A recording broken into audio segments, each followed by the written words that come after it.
Watching your parents or grandparents decline is so difficult. When should you intervene when their wish is to stay home forever? What do you say when one is caring for the other and you physically see how exhausted they're becoming? I'm your host, Valerie Borgman, and this is Kelly's story. I would hear that she had been sleeping on the couch for weeks at a time because my grandpa would get up in the middle of the night and he would walk around and he would try to leave. And so even her quality of sleep was affected. She was deteriorating in front of our eyes. And I think in many ways, my family didn't know what to do. Welcome to Desperately Seeking Senior Living, a podcast for sons, daughters, grandkids, and spouses who suddenly find themselves tangled in the search for senior living and care. If you like today's episode, don't forget to subscribe and check out our doable download in today's show notes for a printable summary of the show and a bonus tip from our guest. For our listeners who know about my company, which is ClearPath Senior Living Solutions, you might recognize our guest today, Kelly Allen, who works for ClearPath.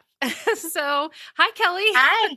Hello. How long have you worked for the company? Oh my gosh. Oh, I was thinking about that today. It's been 3 years. 3 years because I started when I started my master's. Yeah. That's so crazy that it's been 3 years. 2 years before that. That's Yeah. so wild. Well, I'm so glad that you are sharing your story. I think it's why we do our family talk episodes. It's to help other families. And so I'm really glad that you're on the show today. And we'll just jump right in. Where do you want to start? Oh my goodness. I can share why I'm working for ClearPath, why I chose to work with seniors. I think a piece of my story was my main, motivator for even having a desire to work with this clientele. The two people that were most instrumental were my grandparents.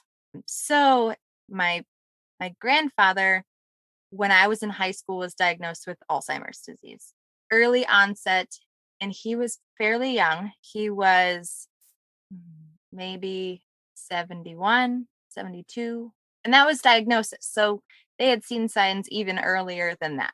He would go out and went for a drive and couldn't figure out his way back, or he would go on a walk and do the same route every single day and couldn't find his way back. And so these are really early signs. And I had no idea about Alzheimer's. I didn't know that Alzheimer's was a form of dementia. I didn't even know what dementia was. I just knew that my gramps, that's what we called him. My gramps was confused and our family was concerned. And I didn't really understand the extent of it at the time. And I guess how could I?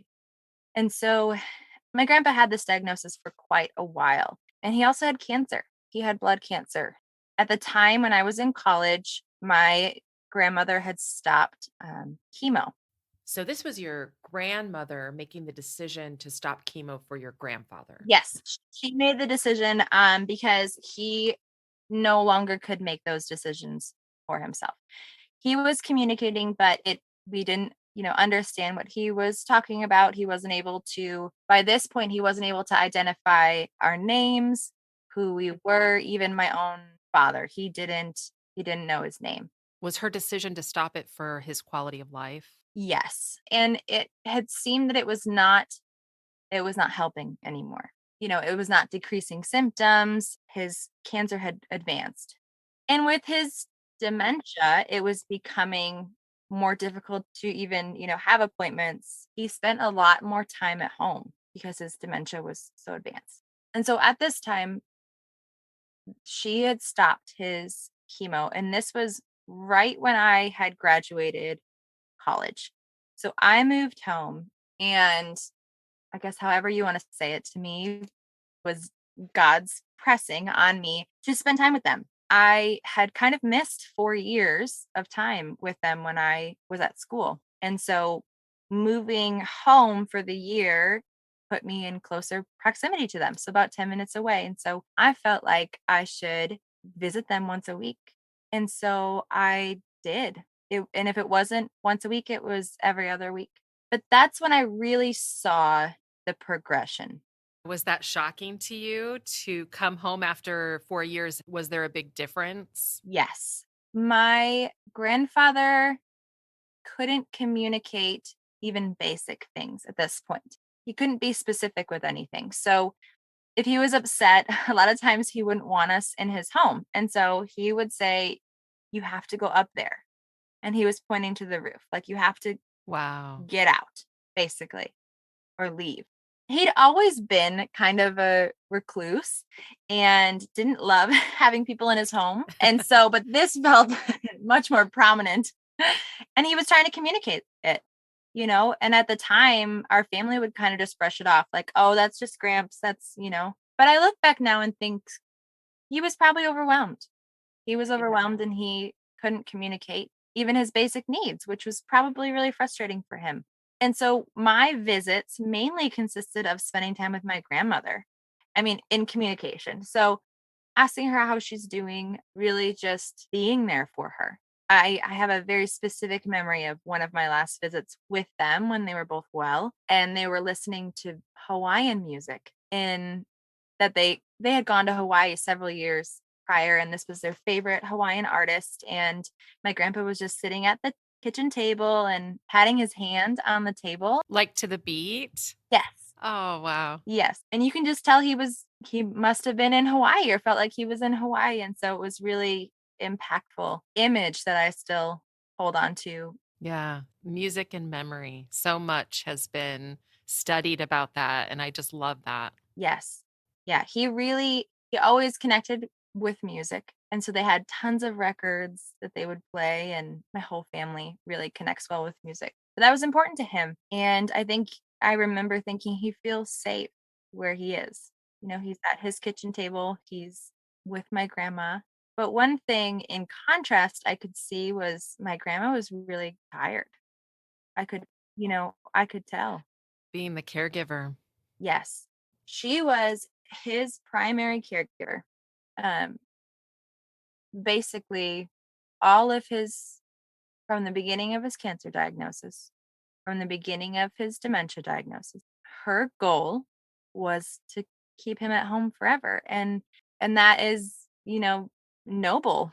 And that's something that is the most ideal situation if that could happen and if it's safe to happen. But I could tell that she was declining in many ways. She herself was declining emotionally, even physically.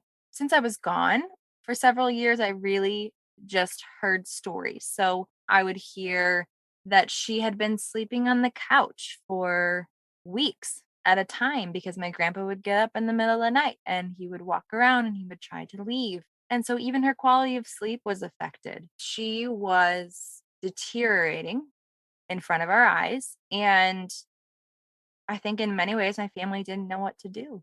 Oh, wow. It's so hard. Were they taking turns, like, visiting? My family was very, very loyal to my grandparents. And so naturally they would visit. I don't think that there was ever like an increase of, well, now we have to visit more often.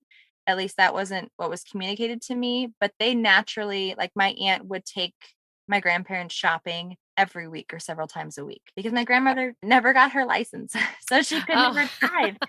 Were they loyal also in honoring your grandmother's wishes to Yes. stay at home and be home with her husband? Yes. They really were for so long.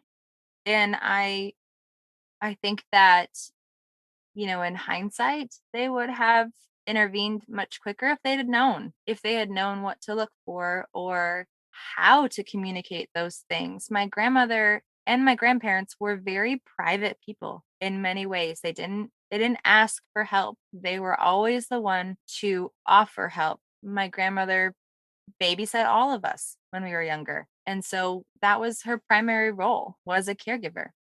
After she cared for her kids, she cared for her grandkids. Yeah. And so, what were the steps that led up to the decision to have an intervention? So from what I understand because I wasn't involved in the actual intervention. I was just very involved in the aftermath of what happened as a result. So I remember very specifically, it was Thanksgiving of 2013. At that point, I was home. And I remember my grandpa was not doing well. It was probably his last outing with the family. And he struggled even to get off the couch, to get into when they were leaving. It took like three people to get him into the car. And my dad told me specifically that my grandpa yelled at him during that time and cussed at him. And it was really, my dad still talks about it. Like it was really impactful for him to get that kind of response from my grandfather. And so I remember listening to my family talk about, man, Gramps really needs to go in a home or we need to do something. And I remember actually it was like in front of my grandmother. And right. And so I'm kind of a bystander, right? Hadn't been involved for like 4 years. And so if I could go backwards, I would have really encouraged my family to kind of take this conversation elsewhere because it was so sensitive to her. So I think she knew that our family was going to try to intervene. Because they were talking about it right at the Thanksgiving table. Was that where? Yes. Yes. The holidays tend to be kind of a trigger for these conversations because everybody's usually in the same room and they're all having the same experience. They're all witnessing the decline. Yes. So that I think that's very common. So, wow. Yes. So that was the beginning. Was there an actual, I guess, official intervention? Yes. And I didn't get a ton of details on that intervention, but what I know is it moved pretty quickly once they intervened. They talked to my grandmother. How did she take it? I don't think that she took it well. I think that she understood. I really don't think that she took it well. And the reason I know that is because they'd been married for over 60 years. They got married when she was 15 Oh my and he gosh. was 17. Wow. And here they are in their 70s, Wow. in their late 70s. Which is actually relatively young when you think about moving into a senior living community. And you Yes. mentioned that it moved very quickly after that. So, did you have any knowledge of family members already going out and touring communities? My aunts and uncles went out with my grandmother to tour. And was that before or after the official conversation? That was after. So it still moved very quickly after that. It did. It moved, I would say, within the next month. Did she want to wait till after Christmas? I'm sure she did. Yeah, that's something I hear a lot. I'm sure she did, but it didn't happen that way. It Oh, it happened didn't. quick. It happened after Thanksgiving. Wow, so it did happen quickly. Yep. Yeah. It happened after Thanksgiving. It happened in between Thanksgiving and Christmas.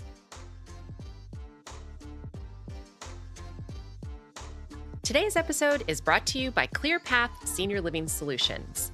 ClearPath helps families find assisted living, memory care, and other resources. Find our contact information in today's show notes. So he moved into the assisted living, and 5 days later, she had a stroke. Oh my gosh. Yep. She had a stroke. It must have been early in the morning. And my family, they were calling her because they were supposed to come over that day to visit with her or take her shopping, and they could not get a hold of her. My cousin and her husband went to the door after, several attempts to call. And thankfully, again, they all lived really close. This was an easy, just pop in kind of thing. They came over and she would hardly open the door for them. Because she couldn't? I think in part because she couldn't, and I think in part because she didn't want them to know what happened. Oh my gosh. So, yeah, and they kind of pushed themselves in because she wouldn't open the door, and they noticed instantly that something was wrong because half of her face was drooped Wow. because of the stroke. Wow. And so They were like, "Granny, you have to let us in, something is wrong." And she was like, "No, no, no. Everything's fine, it's okay." And when they went in, they saw obviously more of her face. They saw that her blinds had been pulled down, like broken off, like something maybe it happened in the kitchen and she Mm. was holding on to something and it went down. She wasn't on the ground. And so she was up, obviously up. I don't know. We don't know if she had fallen, but she had a pretty prominent stroke. And they were trying to figure out what to do because she would not let them call to take her to the hospital. Oh my gosh. I can't even imagine. My cousin, this is my oldest cousin, and her husband went over, and she said she had never seen Granny that angry. My cousin's husband left to make a phone call to call the ambulance to pick up my grandmother because she would not voluntarily go. And she was angry. She was so mad. Even when they closed the ambulance doors, she was yelling at my cousin. Wow. Why do you think that was? We figured out pretty quickly once she got to the hospital. This is so wild. It's interesting to talk about. Once she got to the hospital, we figured out that she had stage 4 uterine cancer. And she didn't want you guys to know. No one knew. Remember, I had mentioned my family members would take them shopping. And for a year, my aunt would help them buy briefs and pads. And my aunt assumed that it was for my grandpa, but it was for my grandmother because she had been bleeding for a year Oh my gosh. and didn't tell anyone. Wow. Wow. Mhm. So she knew. She knew that she was sick. Oh my gosh. So now you've got your gramps, your My grandfather gramps. is in Yep. an assisted living. And You've got now your grandma is in the hospital across the street. from your grandpa. Yes. Oh wow. Yep. So now what happens from here? Oh my goodness. And so now no one had power of attorney. And so thankfully, my grandmother agreed to sign over power of attorney to my uncle In the hospital? in the hospital. Yes. Thank goodness she was cognitive and able to do that. Yes.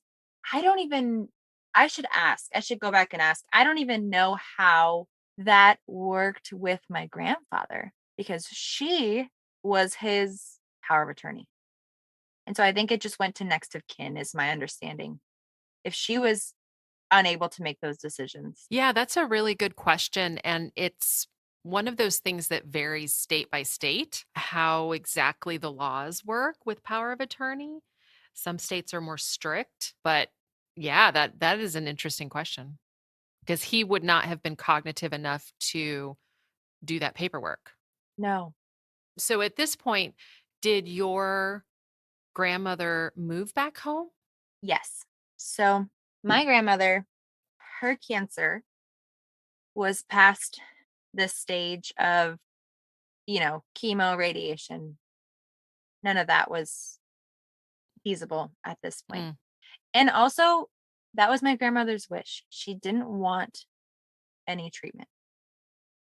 Now, keep in mind, it makes sense because she never went to the hospital or she never went to the doctor about it. She never addressed it. So my family respected her wishes. My grandmother, this is also interesting to note. My grandparents, mainly my grandmother, grew up Christian Science. So she didn't really believe in going to the hospital, in going, seeking medical treatment. She only ever went to the hospital for her 7 babies, and that was it. And she didn't wanna be there, you know? And so my family made the decision with the doctors to put her on hospice. Did you also have to hire caregivers? What did that look like, that process?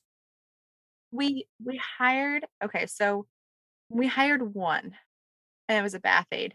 I don't actually even remember if we hired her. She may have just volunteered to help. So this was a family friend who was a caregiver. And so she was my grandmother's bath aide. My grandmother's wishes were to go home. And so since we set her up with hospice, she got a hospital bed. Now that I think about this, this is so interesting. We placed her hospital bed in the living room. So she was in the central area. Like, she didn't want anything moved around in her bedroom or anything changed. She just wanted to be in the living room, and that was a central area for all of us. And my family really gathered together during that time. As you know, and I think maybe some of our listeners may know, hospice does not guarantee, it doesn't guarantee you get full-time caregivers. You get the services of maybe a bath aide, you get, chaplain services if needed, a social worker, and my grandmother didn't have a lot of money. And so our family made the executive decision to be her caregivers and to be there for her around the clock. Yeah, I think a lot of families are faced, with that same situation because you're right. What you were talking about with hospice, hospice isn't a full time caregiving situation. No. So, this is the point where your family sort of had to set up that schedule and, Yep. who's got Yep. Monday and who's spending the night tonight. Mhm. Yeah. Mhm. Yep. And they were incredible. They were incredible. How long was this your situation? 2 weeks. Oh, Yeah. So my grandmother passed away 2 weeks later on January 7th. did she get to visit your grandpa? She visited him the days before she had her stroke. Oh, but she never did get to make it back after that. No. No, and the crazy part is but this is not uncommon. This is not uncommon, what I'm about to say. My grandmother passed before my grandfather. She died 2 weeks before him. Or sorry, 18 days. 18 days apart. And you're right, that is common that a lot of couples that have been together for that many years, you hear these stories where they pass so close together. Yep. Yep. So we were doing care. This was the wildest season for us as a family. We were doing care and staying with my grandmother, and then we were going to visit my grandfather. And at this point, my grandfather, because there's so many interesting parts to our story, because he wasn't receiving visits from her anymore, he declined rapidly. She was the last person that he asked for before he died, and I was actually with him when he died. So they moved him from the assisted living to a skilled nursing facility because his care needs increased. I was with my father when he passed away, and I've talked about this on the show.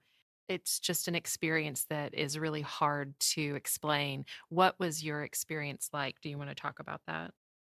Yeah, my grandfather's dementia was so advanced, like I had shared. And so was at this point where he didn't recognize any of us, but I think he knew he was comforted by us. And so there was one day where I went to go visit, and we knew that he was declining. And actually, they were about to sign him up for hospice.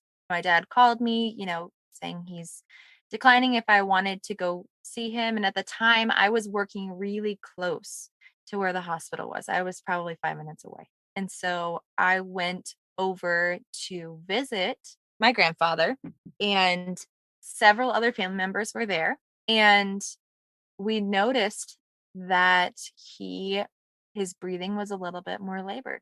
And so we told him, like, "Hey, Gramps, you can let go now. We're all here with you." And this makes me emotional when I think about it. I felt his last heartbeat. So my aunt and I were, sitting right next to him, holding his hand, placing my hand over his heart, and could feel his heartbeat, and then you could feel that it was slowing down, and then there was 2, and then there was 1, and then he went. We were all together. Keep in mind, my grandmother had died 18 days before. This was now January 25th. We had just had her service. So I went to go visit my grandpa. This was like a week or so before. I visited him right before I went to my grandmother's service. Wow.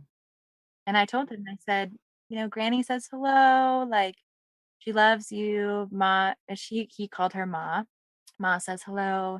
So it was so surreal. It was such a surreal time for us. This whole time we had cared for our grandfather and watched him decline. And all the while, my grandmother was internally suffering alone, and we didn't know.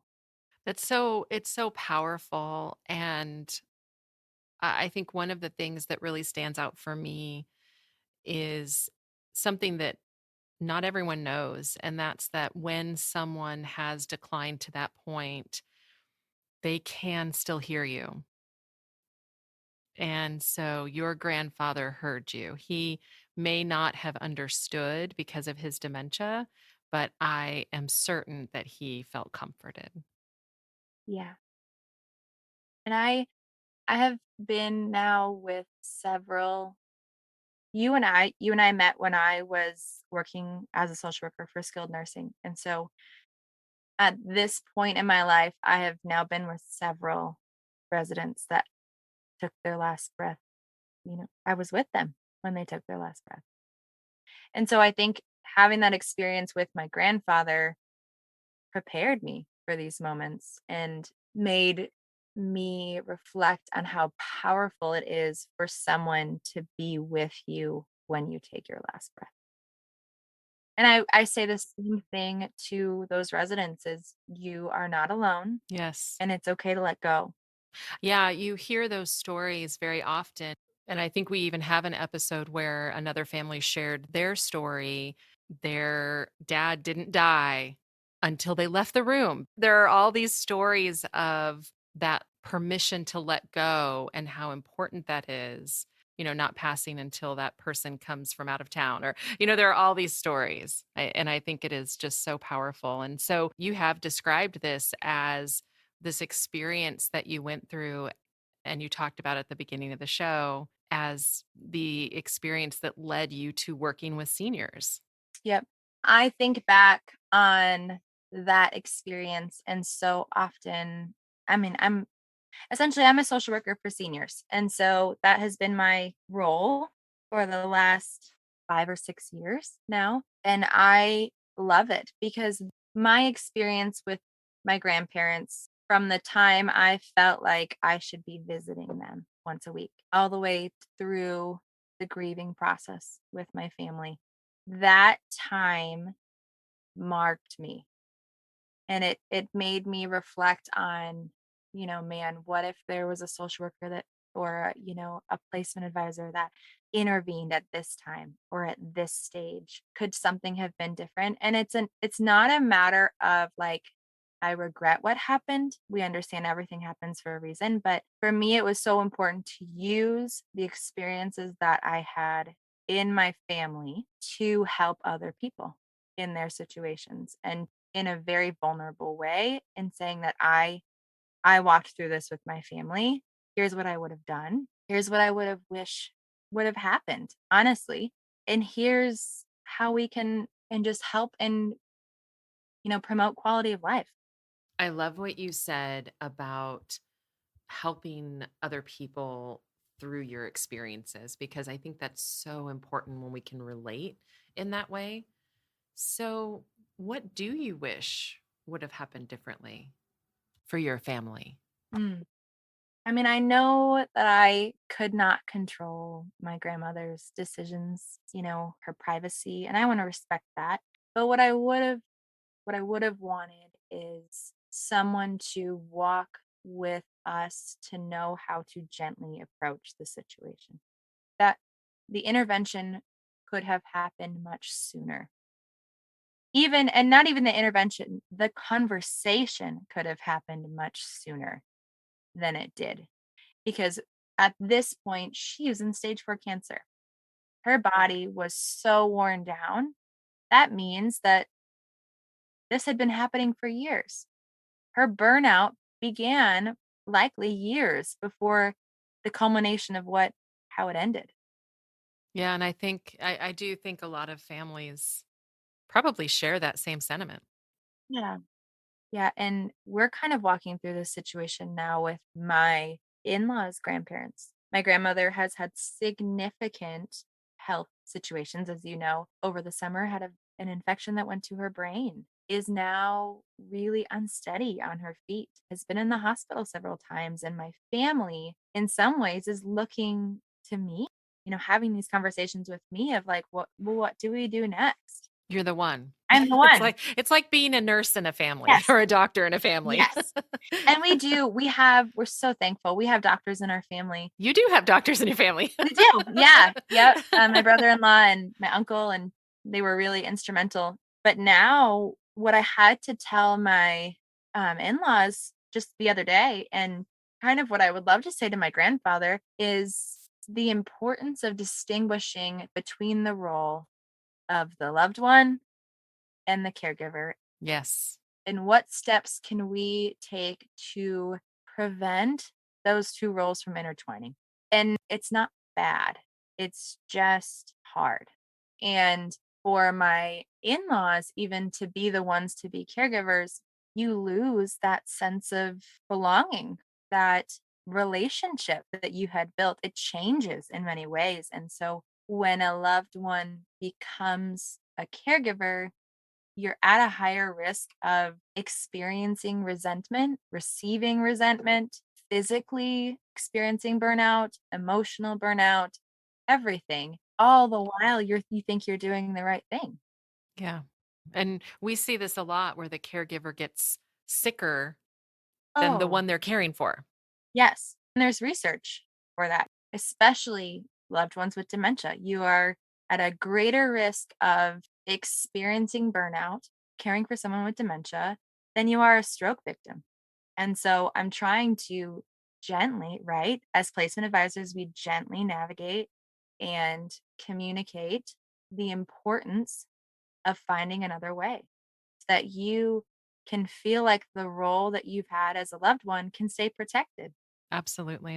There are so many programs too, state by state, city by city that can help with dementia, whether it's a day program where you can get a break or bringing in caregivers. There are options out there for sure. Your family has been through so much. Is there one thing that stands out for you? Just one doable tip that you would have for families? I would say don't be afraid to ask questions. A lot of family members, what I find, are hesitant to ask for help. It's an uncomfortable experience. It just is at first. It's uncomfortable to say, "Hey, I need help." Right? Asking the questions of what does it look like for me to receive help? A lot of times when families come to me, in many ways, they're in the stage of burnout. They're there. Asking those questions feels tender, it feels vulnerable, but it's extremely important. Check out this episode's doable download in show notes for details, including industry terms and definitions we discussed, as well as a bonus tip from our guest. Have questions or your own tips to share? Leave us a message. We'd love to hear from you. And until next time, make it doable.